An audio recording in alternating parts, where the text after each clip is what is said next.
Can you hear me? Yes, sir. Yes. All right, good. Let's start then. How are you doing? Good. All right. All right, so let's continue. So today's lecture, we'll talk about the new reformulation of Newtonian mechanics or mechanics in general, which is called Lagrangian Formulation, and then we'll discuss some problems of oscillations. Now, before I do it, I want to say that the problem of oscillations is the harmonic oscillations, right? It's a standard problem. You probably know about it a lot already, and but that problem is so important for our understanding of this world that it's always a good thing to do it again. And why it is important? There is a big reason for that, and I will discuss it a little later if time permits. But on the other hand, I want to show something about oscillations. I don't know if you know those things or don't, but it's still a good thing to refresh that knowledge. Okay, but first, before we do that, we'll return back to Lagrangian formulations. It's a formulation which is, in fact, most useful in standard mechanics.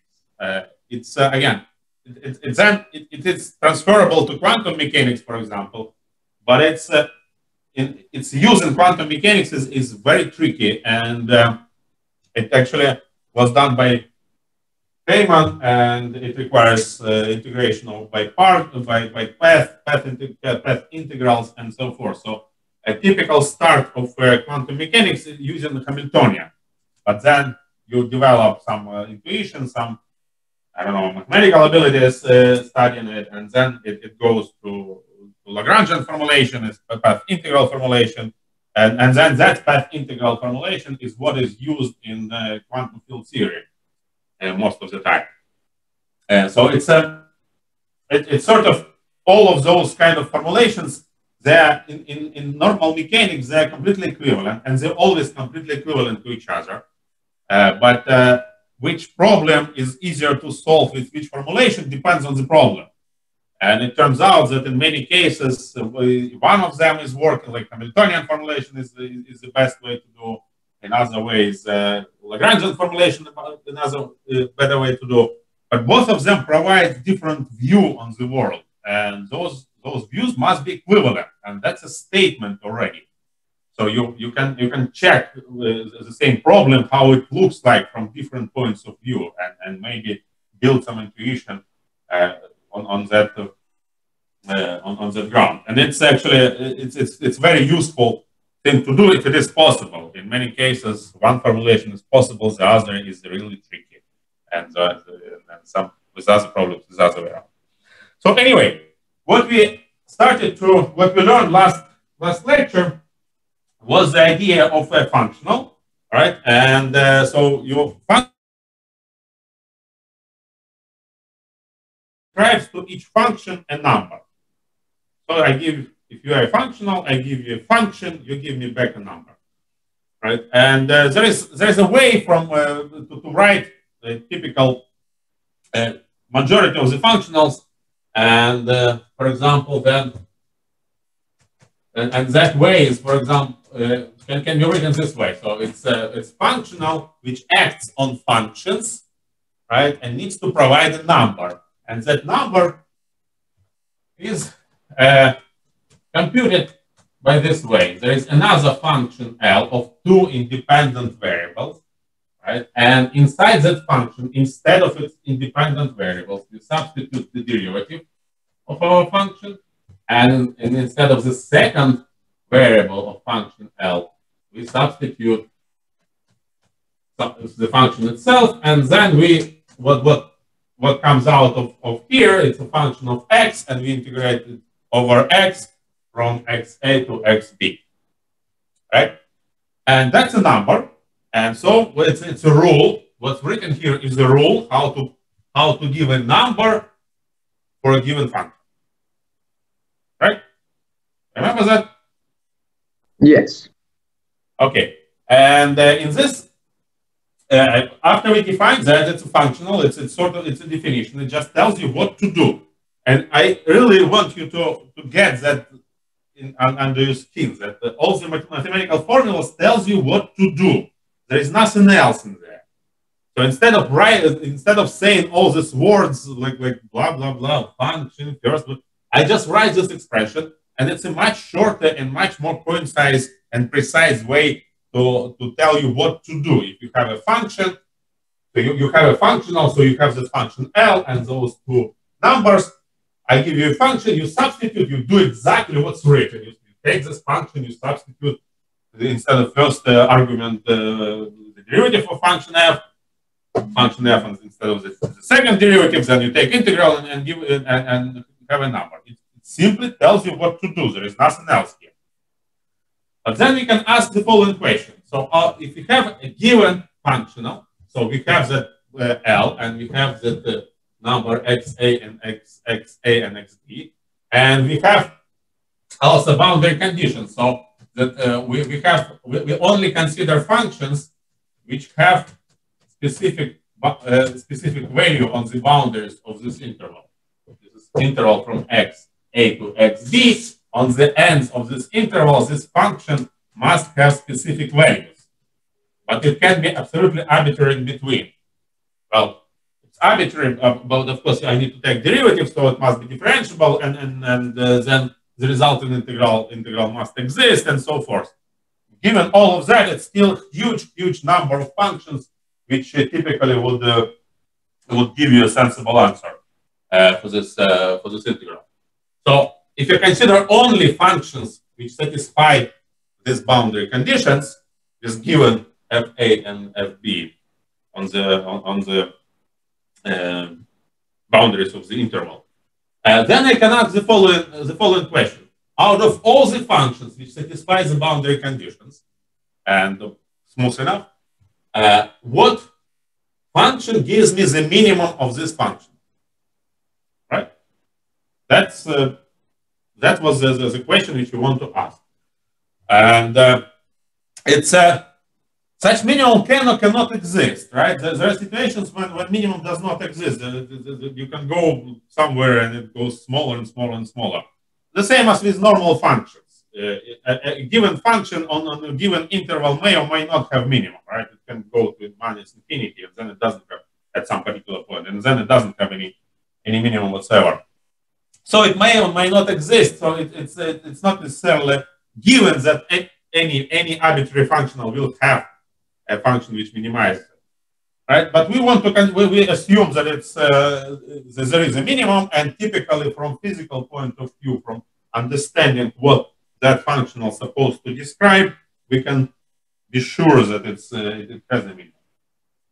And then, in order to find the minimum, we have Euler-Lagrange equation, which are given like full derivative over x, dl over df prime, right? So I just differentiate this function L with respect to the first argument, and then substitute f prime instead of the first argument. That's what it tells.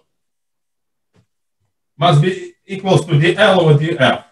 Again, here I differentiate function L with respect to the second argument, and then substitute f of x instead of the second argument.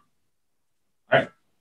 So if I have, if I have the function L of psi and chi, right? This is two independent variables. What this means dl over d phi prime, right? It means that I need to take the derivative with respect to the first argument, right? And then instead of first argument, I substitute f of x, or rather the other way, right? So I first take the derivative, right, of this function, and instead of first argument, I substitute f prime of x, and instead of second argument, I substitute f of x. After I took the derivative, that's what it means. That's how we derive it. If you go through derivation, the derivation of that Euler-Lagrange equation, that's what it means, right? And the same as here. It's df over df equals this simply, you take L, take the derivative with respect to the second argument, and then do exactly the same substitution. That derivative will depend on two arguments, psi and chi again. And you substitute f prime of x instead of the first argument, and chi instead of chi, you substitute f of x. Right? So that's what that equation means. And after that, only after that, right? After you've done the substitution, you take this full derivative of x, of whatever is comes out here. And then you have an equation, and it's a second order differential equation.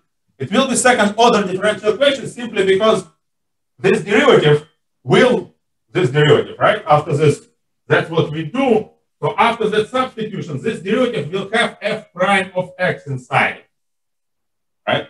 So after you take this one more derivative over x, you will necessarily have somewhere second derivative over x. Right? So it will be second order differential equation for function f, right? And you have two conditions for it. So second order differential equation, two conditions. It will have a solution. Now, whether the solution is unique or not depends on the structure of the equation. If it's linear equation, it will be unique. If it's non-linear, it may or may not be unique. It depends on what kind of nonlinearity. Professor? Yes. On the right side of the board, that second partial derivative, I don't know if I missed it, but why is it partial derivative of f over partial derivative of f? Sorry. It's L, of course. L. I was okay. To write this one. Okay, thank you. Thank you very much. Yeah, that would be one. Right? It would be kind of weird. Yeah, okay, that makes sense. So it's you see, I'm talking. I cannot think when I'm talking. Anyway, so that's the meaning of this equation. That's how you use that equation. That and all that meaning is coming out from how we derive it. Right? If you go step by step over derivation and see what you're actually doing there, that you will find out that that's exactly I'm describing. That's exactly what we did in order to derive those equations. That's why the way how you derive equation is actually important. Because then you know the meaning of it. Please don't try to memorize just that how it looks. You also have to understand what everything is meaning, what's the meaning of all the notations here. All right, and then we can do that. We can find the solution of this differential equation. Satisfying this condition will provide us with function f, which minimizes this function. That's what we figure out. Or maximize it. Actually, we can find the minimum maximum, but then you need to check if it's minimum maximum separate. And now there are typical situations when such in physics where such things appear, right? So if you have a rope, for example, and you hang it from two nails, something like that, right? That rope will assume a form, shape, which minimizes the potential energy of the rope. The potential energy of the rope depends on the form of the rope. The form of the rope is a function. So if you call this as x, then the form of the rope is some function y of x, right? And then you need to write a function which provides you with the potential energy of the rope of a given form. Again, it's a simple thing to do. If you just split it on different pieces, each piece has its own potential energy, which is just y, right? And for each of them, and then you sum up all the potential energies of all the pieces, and then you naturally will have exactly this form of function in your, and then you can. And and then you will find the form of that rope. So it's and of course you will have those boundary conditions also, right? Because if this is your zero, this is x equals 0, this is some x equals, I don't know, L, then you have conditions for the shape. You only consider shapes which are going from this point to this point, right? So you naturally use that Cartesian coordinates, because I know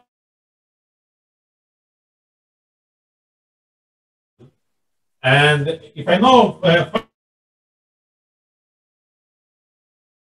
this of right, and y coordinate y equals L times cosine. Does that make sense? Yes. Now I need to compute the velocity. So x component of velocity equals time derivative. Well, let me write it. Time derivative of x, right? That's by definition. It's Cartesian coordinate, so its time derivative is just normal velocity. So I need to differentiate this expression with respect to time. Well, I know how to do that. It's equal to L phi dot times cosine phi, right? It's changeable. Right. So Vy equals y dot equals L minus. That makes sense? Yeah. Yes. Mm-hmm. So now for the kinetic energy, I need V squared, right? Which is Vx squared plus Vy squared in Cartesian coordinates. In Cartesian coordinates, it is so. In any other coordinates, it is not so.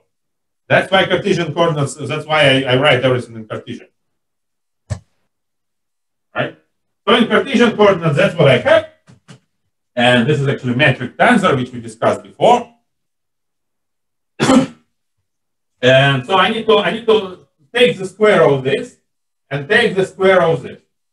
When I square them, I will have here L squared phi dot square, and here I have L squared phi dot square, right? Here I have cosine squared, and here I have sine squared. Cosine squared plus sine squared equals 1. So what I have here is L squared phi dot square.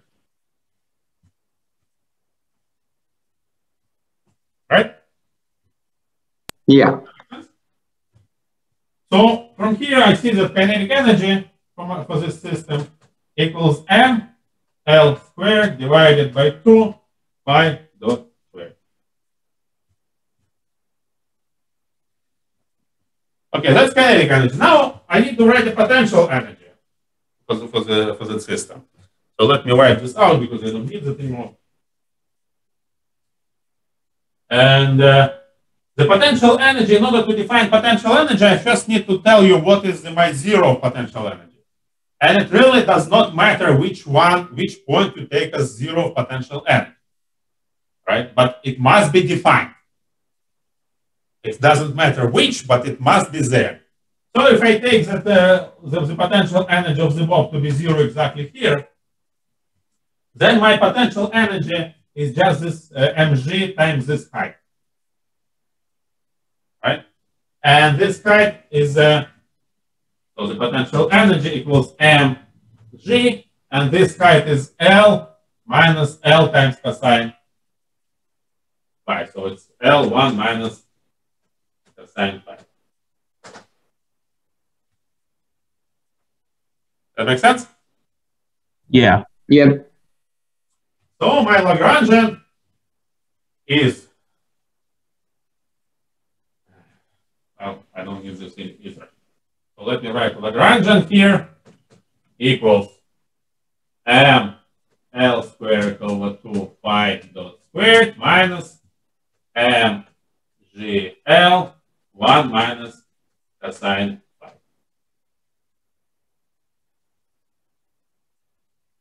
And now I need to do exactly the stuff which is prescribed by the Lagrange equation. So this is my Lagrangian.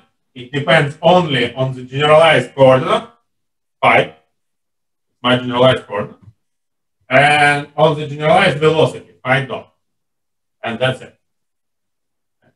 So I need to take dl over d phi dot. Again, I look here, and the only place where phi dot is over there. So what I have is that it equals to ml squared phi dot. Okay. After that, I need to take the L over d phi. Again, I look at my Lagrangian and I see only phi only here. Just going term by term. I see phi dot. Phi dot is a different letter. It's not what I need. I need only phi. I find phi here. Right. So what I have is I differentiate. This is minus sign. This is minus sign. It's plus sign. I differentiate cosine. I get minus sign. So it's minus mgl sine phi. Right? That makes sense? Yes. Yeah. Now I need to take the full time derivative of this expression.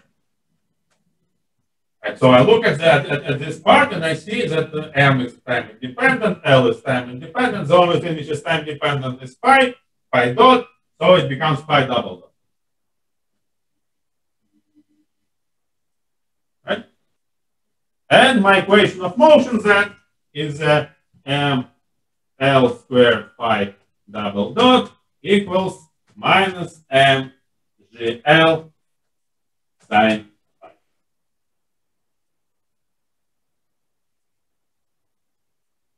Okay? And now I can delete m here. I can divide everything by L squared, and what I will have is phi double dot equals minus g divided by L times phi times sine phi. So that's my equation of motion. Okay? That makes sense? Could you go over how you got the potential function one more time? Potential energy, this one? Yes, please. What's the potential energy? It's, first of all, I need to define what is the zero of the potential energy. So I define the zero of the potential energy is when this bulb is at the lowest point. Right? So then this distance is L. This distance, let me use another color. This distance is L times cosine phi. Right? Okay. So then this distance is L minus L times cosine phi. Right? So the height on which that bob is L minus L times cosine phi. And potential energy is I just need to take the height and multiply it by mg.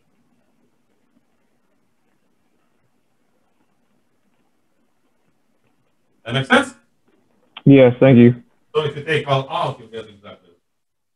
Now you can do it in different way, and you can define, for example, this as a zero of your potential energy, right? Then potential energy grows when you go up. So what you have is that so this is zero of your potential energy. So the height of the bulb when it is here, right, is just minus L times cosine phi. Right? So your potential energy is just height times mg. So it's mg and minus sign because it's going down. And this is your potential energy.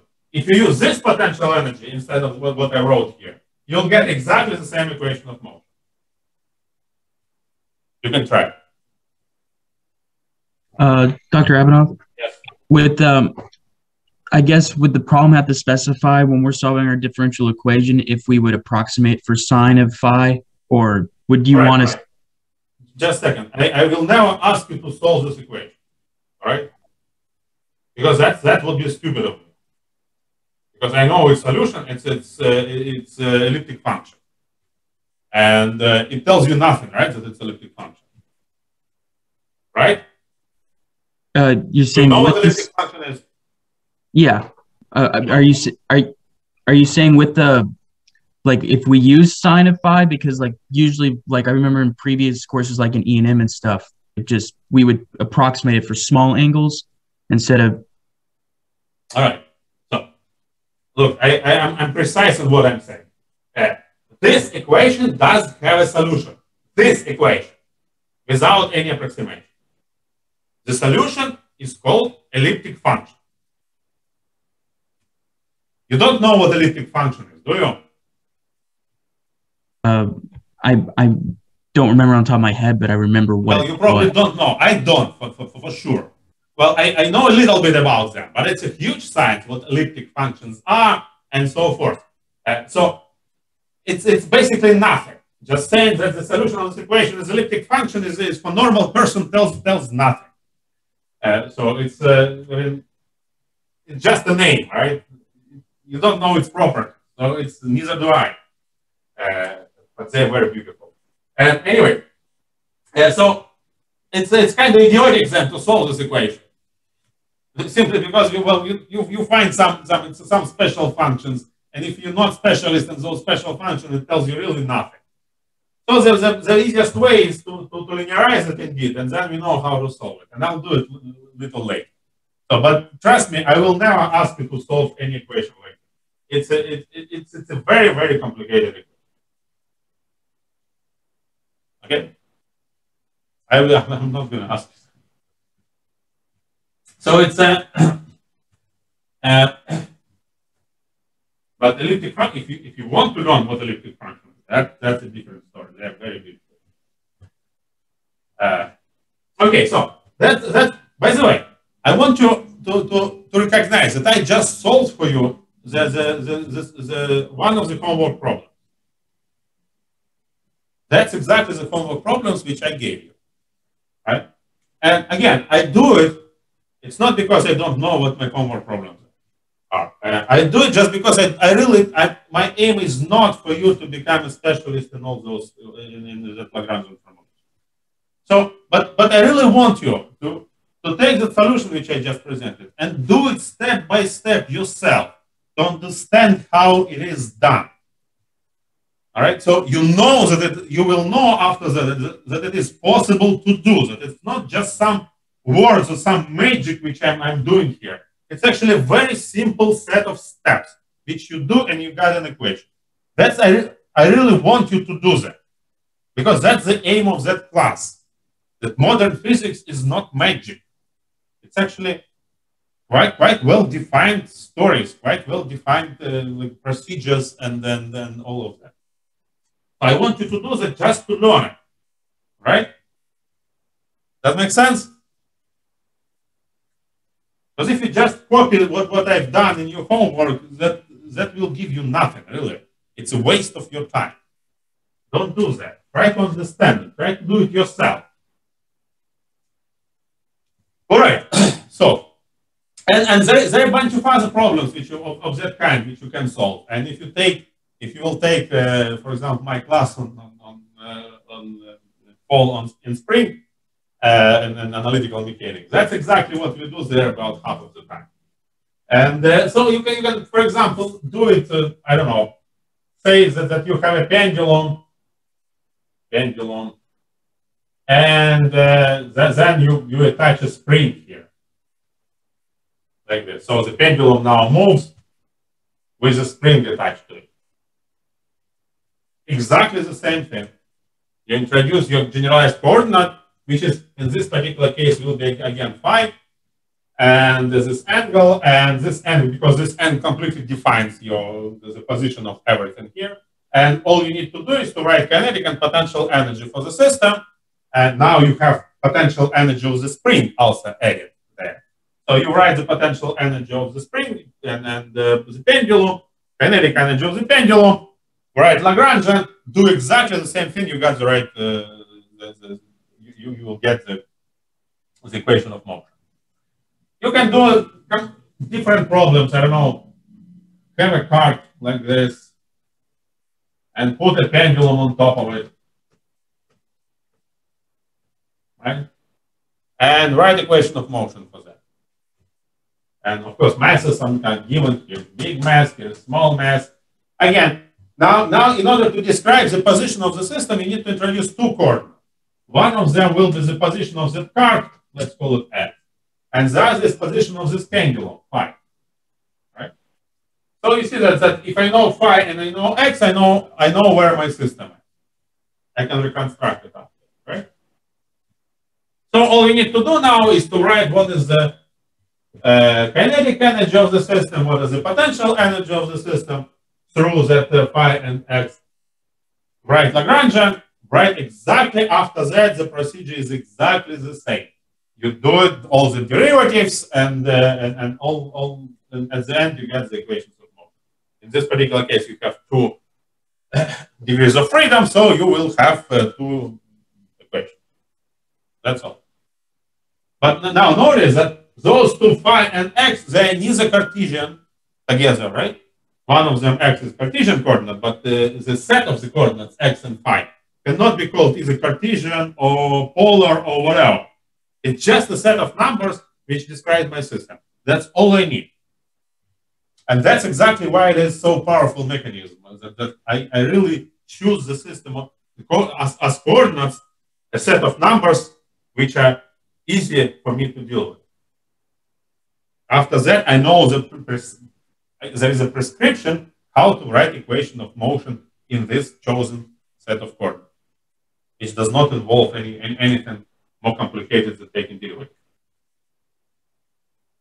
Okay, does that make sense?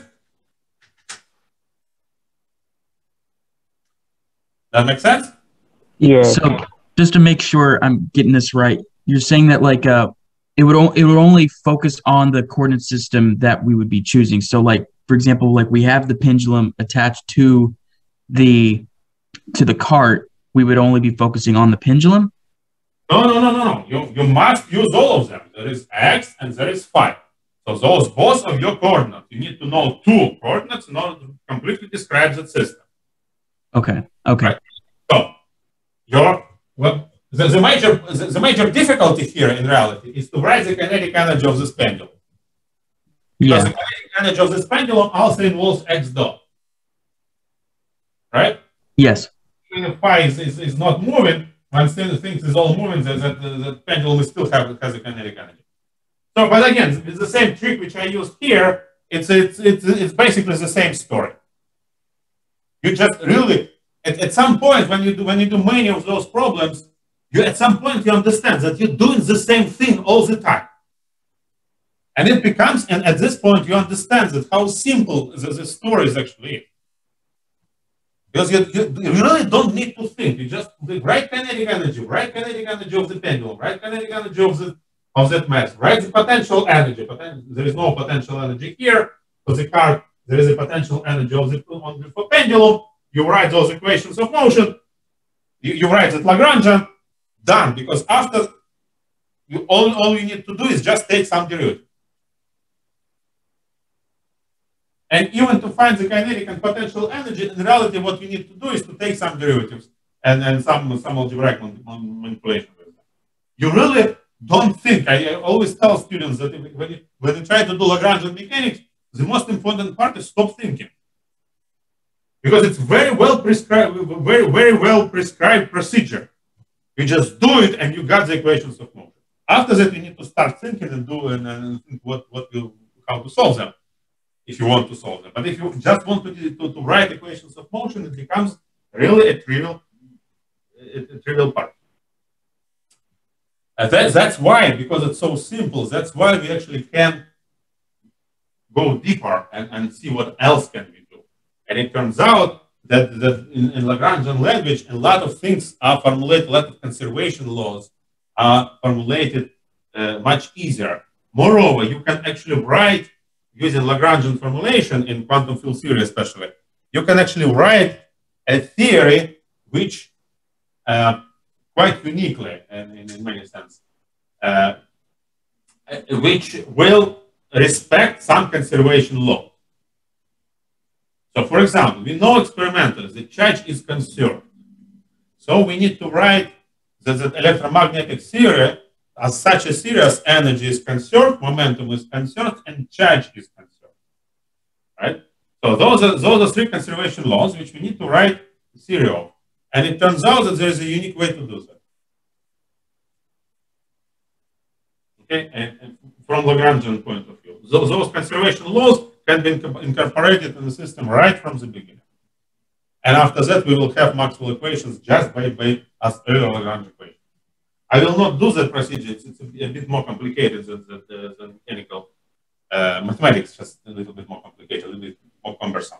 But nevertheless, it's exactly the same story. You just write that Lagrangian, which respects all the conservation laws, and just do Lagrange equations, and what will come out is Maxwell equation. Okay.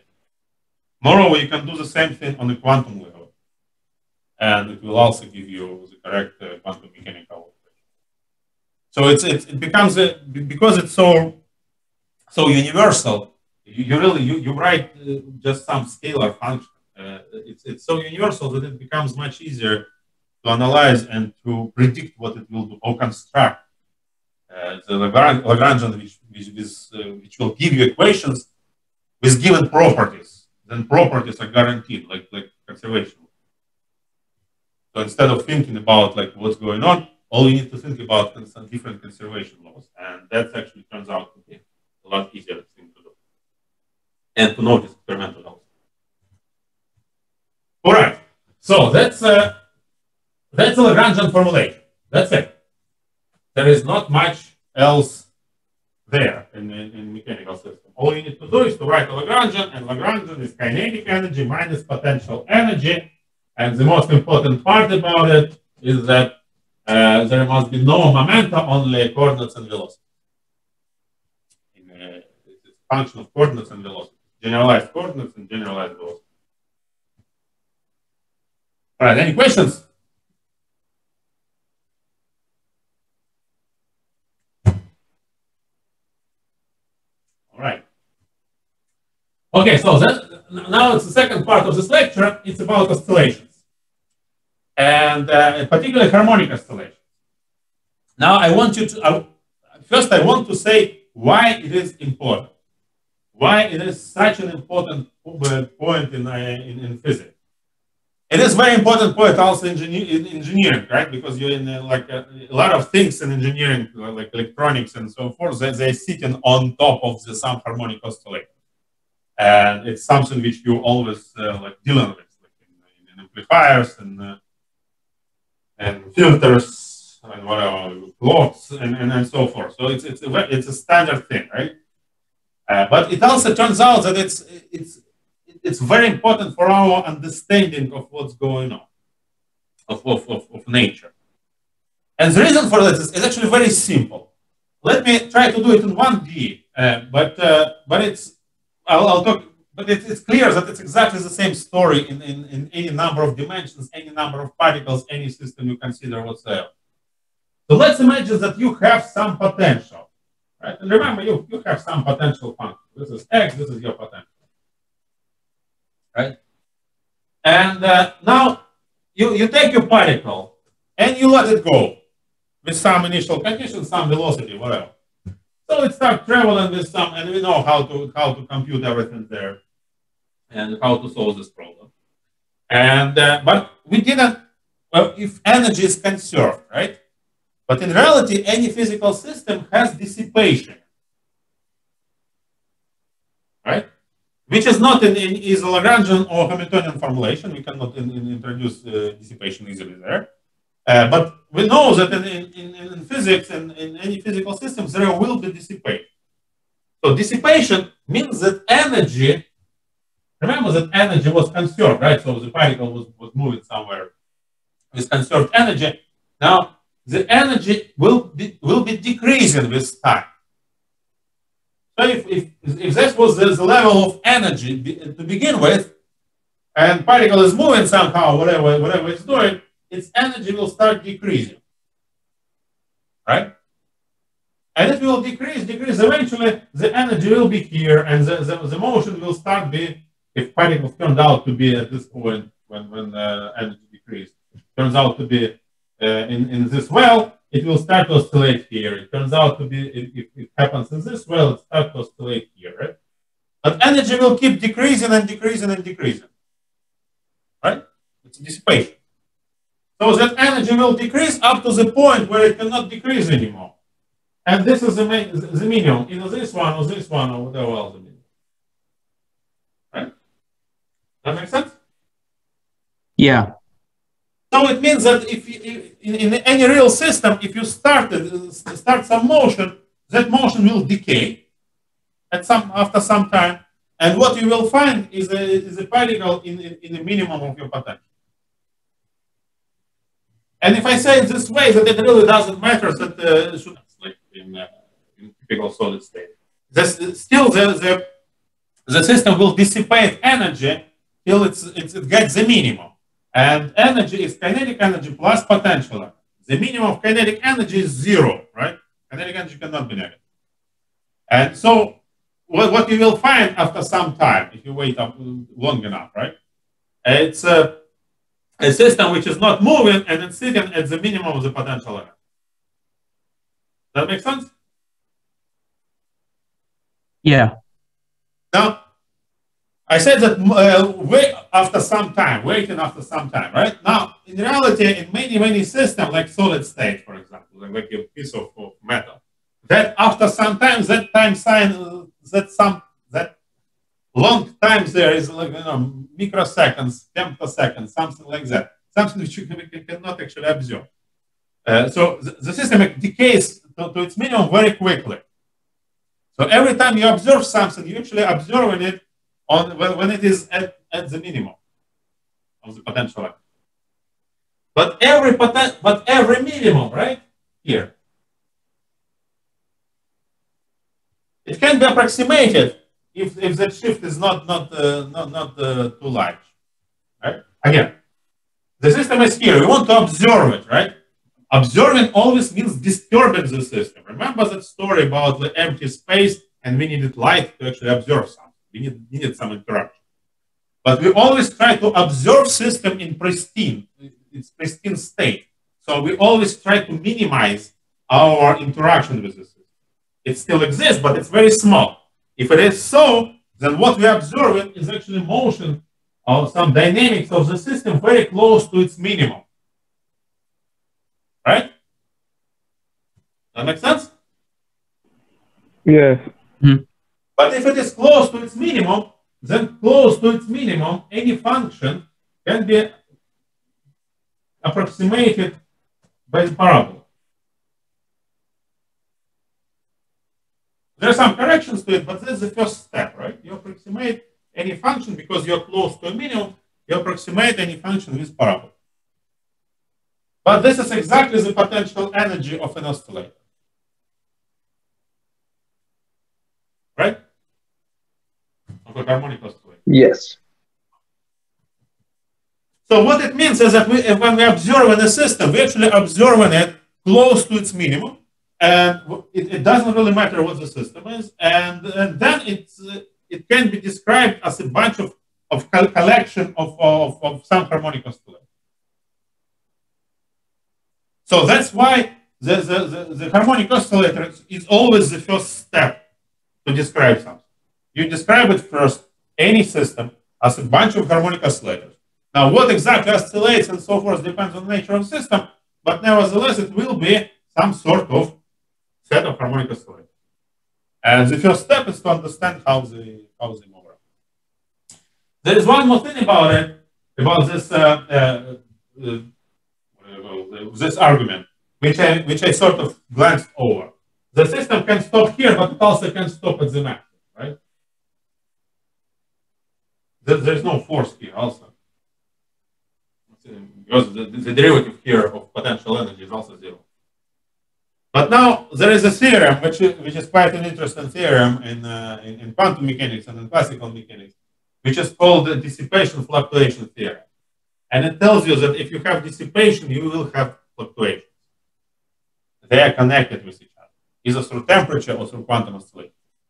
And so it means that fluctuations means that there is environment here. Dissipation comes from the environment. I'll talk about it later. more. But it means that environment oscillates, fluctuates. And fluctuation of environment means that there is some random forces acting on the particle at any moment. Like you can think about it that if dissipation comes from the air resistance, right, then there is a Brownian motion, right? The molecules of air hit the particles, and there is some small random forces acting on it. If you average them, they're zero, but if you don't average them and you consider at any particular moment, there is some force acting on the particle, and this is unstable equilibrium. So no matter how small, any force will kick it out of equilibrium, and it will go either this way or this way. And after that, everything starts again. It starts to oscillate and decay, and will end at the bottom. Right. So the dissipation, together with its inevitable fluctuations, will always bring the system down to its minimum, and then it is just a set of harmonic oscillations. Okay. So what it means is that the first step which we want to do is to consider harmonic oscillation. Pretty much every time. Now, typically, the harmonic oscillators are like many coupled harmonic oscillators in solid states. It's like 10 to 23 harmonic oscillators, and we know how to deal with them. And without actually writing those equations, you cannot write 10 to 23 equations. But we know how to solve such problems. There are special techniques, and I will not talk about them. But nevertheless, it is still a harmonic oscillator. Just harmonic oscillator, that's all. Okay, so that's one of the reasons why a harmonic oscillator is such a powerful thing. Plus the fact that it's one of the very few problems which we have exact solution, even in quantum mechanics. So this is typical harmonic oscillator, right? Now again, for the pendulum, if I think that the pendulum is mainly going like hanging straight down, and I want to observe it in its natural state. So it means that if I disturb it, I only disturb it just a little bit. Now, harmonic oscillator is such a thing that it always returns back, right? The oscillations never grow. So if at the start it's oscillating very close to its minimum, it will always oscillate very close to minimum. It will never go away, right? But it means that phi is always very small. And if phi is small in this equation, then sine phi is approximately phi itself. It's a Taylor expansion of phi, and the first term there is of sine phi is phi. So it means that for small, where's my talk here? Phi, I can approximate this when phi is much less than 1. This is radians, of course. Phi, by the way, here is supposed to be in radians, right? All that's important. Otherwise, it's not. So phi, then what I have is approximation, which is phi double dot equals minus g divided by L. Right? That's the equation which you referred to, right? Right? Yes. Okay. So yeah, that's but you see that before I answered the question, I had to tell all the story about constellations. That's why I was like sort of reluctant to answer it directly. There is another example of harmonic oscillators. One of them is, for example, this one. Right? It's a capacitor and inductance. So if you have capacitor, here is C and inductance L, right? Then if you measure the potential difference between those 2 points, then if you go through here, you find that this is the charge on the capacitor divided by the capacitance, by definition of capacitance. And if you measure the same potential, if you compute the same potential difference coming from here to here, right?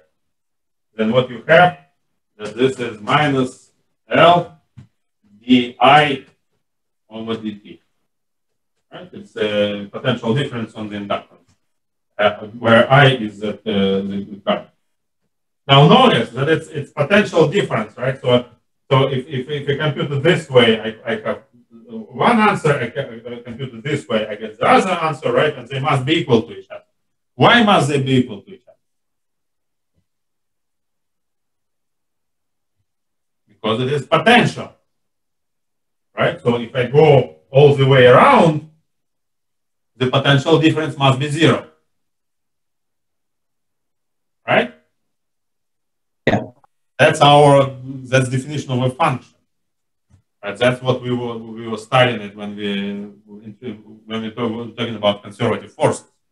And the reason for that is because electrostatic forces are conservative.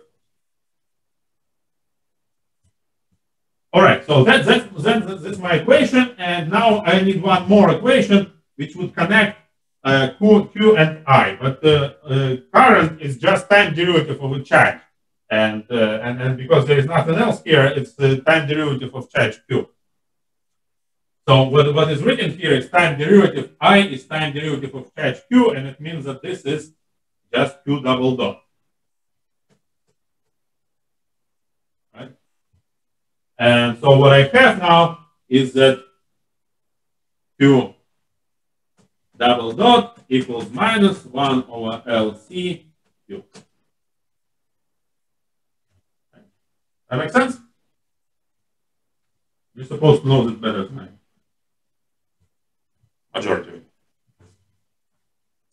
So that's now I want you to really look at those. And those three completely different stories, right? That's a completely different mechanical system, and this is not even mechanical system. And see that it's actually the equations which we get as a result, right? This one, and this one are exactly the same. They have exactly the same structure. All three equations can be written as x double dot, right? In this case, x is x. In this case, x and phi. I mean, it's my letters. I can use whatever letters I want, right? And in this case, my x is a charge. Here it's angle. Here it's just coordinate. Right? And it equals to. Now, this is positive number. Right? This is always a positive number here. So it's minus some positive number. Well, in order to make sure that the number is positive, I write it as omega naught squared. Then it is a positive number. No matter what omega is, I can put negative there, it still will be positive, right? And then what I have here is the same function again, but without any dot. Okay? That makes sense? So all three equations have exactly the same structure. So that omega naught. For the first case, it equals k over m square root. For the second case, omega naught equals square root of g over L. And for this case, omega naught equals 1 divided by square root of LC. But otherwise, the structure is just numbers, right? It's just some numbers which describe our system. But otherwise, the equation itself have absolutely the same structure. That makes sense? Yes. All right. Okay. Again, let me emphasize important parts of this equation. It is double derivative here, second derivative on the left-hand side, right? It is just the same function on the right-hand side. For example, this equation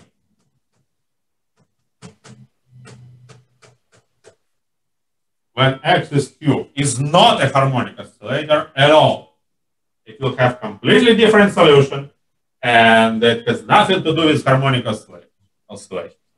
Because here must be that part must be linear in x, right? On the same x as whatever you take in the double derivative of, right here. Double derivative here, linear in x. So this is a linear equation. This is non-linear equation. And another important part is this minus sign. So this is positive number because it's squared, right? And this is minus sign is extremely important. If it's not there, it is not a harmonic oscillator. If it is not there, the system will not oscillate. It will actually run away. It corresponds, if it plus to that minus sign, corresponds the potential energy which looks like this. Right? If this corresponds to minus sign. Plus sign corresponds to the potential energy which looks like this. And for this potential energy, as soon as you move it a little bit from the equilibrium, it runs away and never returns. There is no oscillations there. That was your homework problem. Right? So that minus sign is very, very important. By the way, in Hamiltonian formulations, the reason of that minus sign is exactly that minus sign is one of the Hamiltonian equations. All right, so that's our harmonic oscillator, and of course I'm out of time. What I wanted. Anyway, so and now another thing is that you know that the harmonic oscillators, and a typical question which you asked is to find its frequency of the oscillator, right? Do you know this? Yeah. System, you derive the equations of motion. It turns out to be this form, and then you ask what is the frequency of oscillation. Please don't write the general solution of this equation at this point. You asked about frequency. You write frequency. Frequency is sitting right there in the equation of motion. You just can read it. If you write the equation of motion, you immediately read what's the frequency of oscillation. Okay? And the period of these oscillations is, of course, 2 pi divided by omega naught. All right? Now, again, I know that there is some confusion which students typically think it's important, but they're not. It's between frequency and angular frequency, or whatever you call it, omega and f, right? And the students sometimes are confused when they call omega frequency. But, you know, I'm not an engineer, I'm a physicist. And in physics, we call frequency omega. That's our frequency.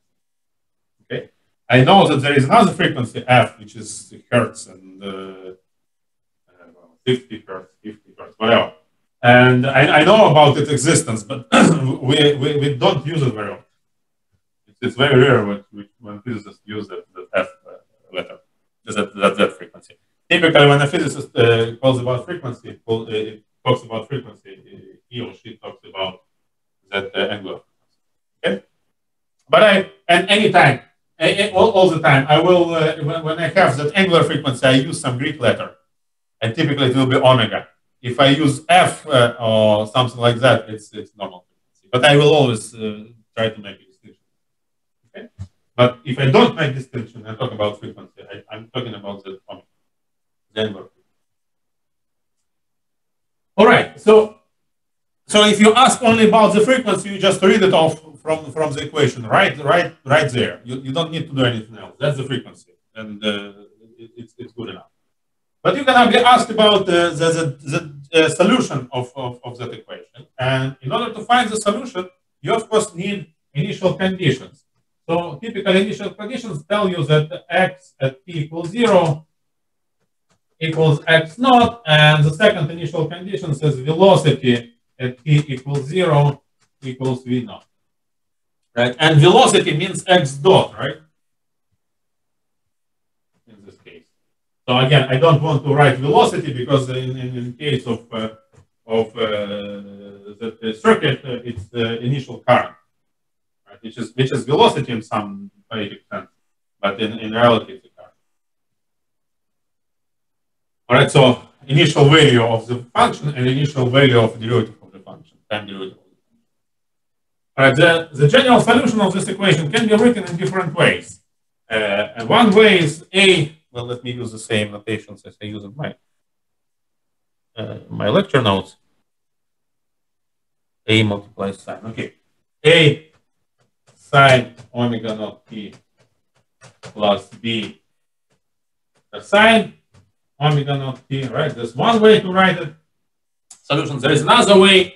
And notice that it depends on two arbitrary constants. This is general solution. Depends on two arbitrary constants, A and B. It is second order differential equations. 1, 2, right? Second order. So it depends on two arbitrary constants. Right? And those arbitrary constants, you have also exactly two initial conditions. Those arbitrary constants must be found from the initial condition. So for example, if initial conditions is this way, I write then that x at t equals 0. Now I need to substitute here t equals 0, right? And sine is 0, cosine is 1, so I have b, right? But it must be x naught. So what I have, then this is x naught, right? So instead of b, I can write x naught. And then second, what I need to do, second initial condition, I need to take time derivative. So I take time derivative, I have here omega naught A times cosine omega naught t, right? And here it's minus b omega naught times sine omega naught t. I substitute here t equals 0. This sine of 0 is 0. It's and what I have then is x dot at t equals 0 equals omega naught A, because the cosine of 0 is 1. So, but it must be equal to V naught, right? So what I have is A equals V naught divided by omega naught. Right? So for those initial conditions, what I have is instead of A, I can write V naught divided by omega. And that's my solution for this particular initial. Right? Now that's one way to write those equations, that solution, the general solution. Another way to write the same solution is to write that x of t equals some c arbitrary constant times, say, cosine omega naught t minus phi. And then, well, I can write as a cosine or sine here. It doesn't matter because phi is arbitrary number, and then just in phi, I can always turn cosine into sine, right? It's phi over 2. We'll turn one into another. Now, in this, when the solution is written in this particular form, this c is called amplitude, right? It's cosine, right? Cosine, the maximum value of cosine is 1, so the maximum value of x is c. So it's an amplitude of oscillation, and phi is called phase. Now, again, there is some confusion. Sometimes phi is called phase. Sometimes the whole thing is called phase, which is now time dependent. Well, there's only a few words in any language, and there's a lot more interesting stuff. So sometimes it's when people talk about phase, they talk about this one. Sometimes they talk about the whole thing. And you need to keep in mind to distinguish and understand from the context of what they're talking. Okay, that makes sense? So those two forms are completely equivalent to each other. And so, for example, that C, if you know A and B, that C equals A squared plus B squared square root. Right? And the phi can also be written in terms of A and B. It's a tangent of A divided by B.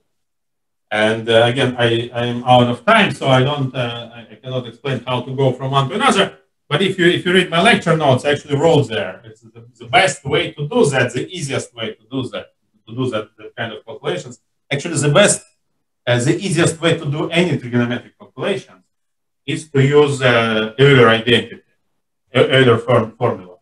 And Euler formula is the following. It's that e to I phi for any phi, real phi, right, equals cosine phi plus I sine phi.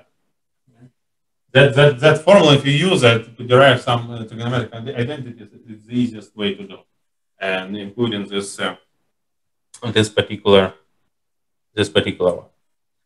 All right, and unfortunately, I have to stop here because I'm out of time now. Already getting late with my lectures. So, any questions so far?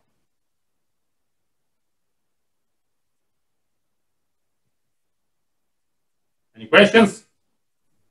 No. Okay. I think we're good, yeah. All right. Okay, then. Thanks, and I'll see you on Friday. Thank you, Professor.